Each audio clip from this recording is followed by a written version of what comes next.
Hey guys, Malvern and Kid are back again doing my long overdue and over late uh, review for Star Wars Rogue One. Um, I've kept this I've kept this ticket stub for the longest. I saw Rogue One, a Star Wars story, the 23rd of this month. I saw it with my friend Brandon, aka 25 Kid. Uh, Check him out, good dude. Um, Click.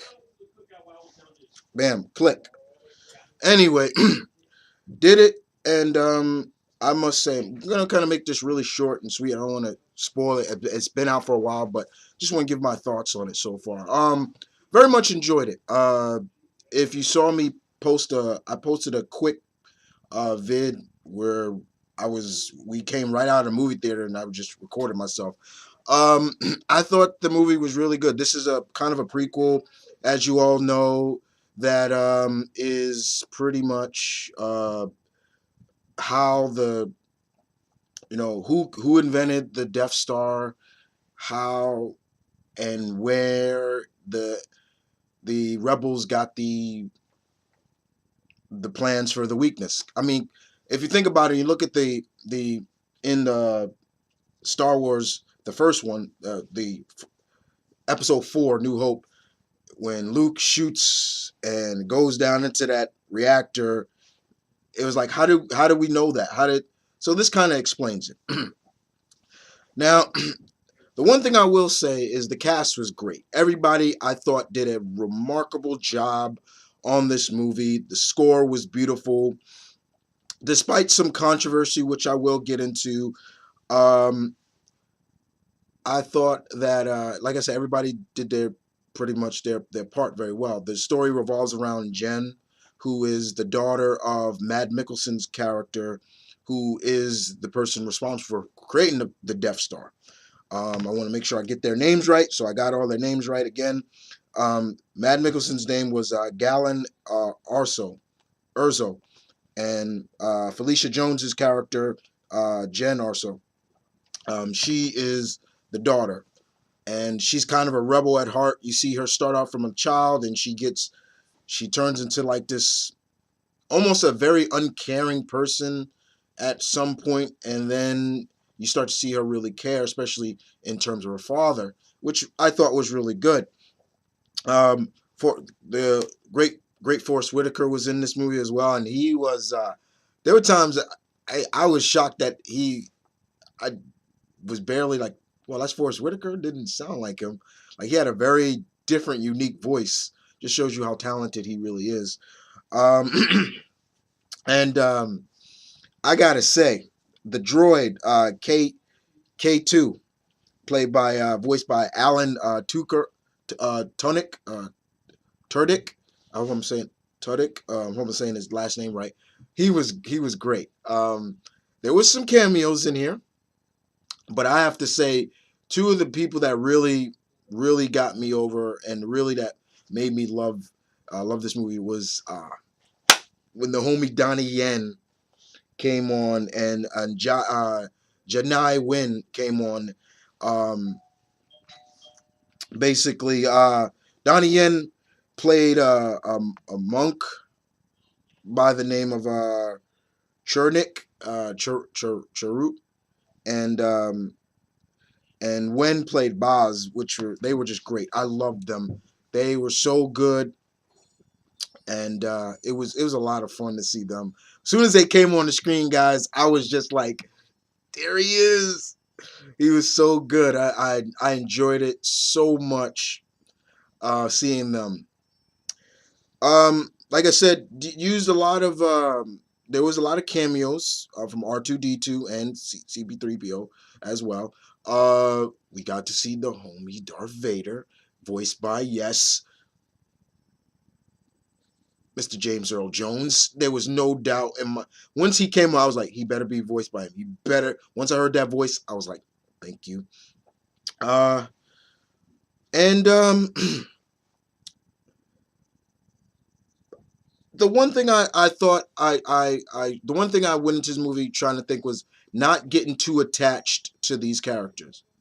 Never getting too attached to these characters. Let me say that once more again. Never getting too attached to these characters, because that was the problem.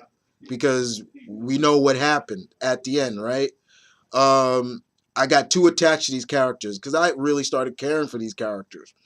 Um, Now, the controversy that was in this movie was the fact that a lot of critics were kind of, I read, were a little bit mad about the fact that they CGI'd Mr.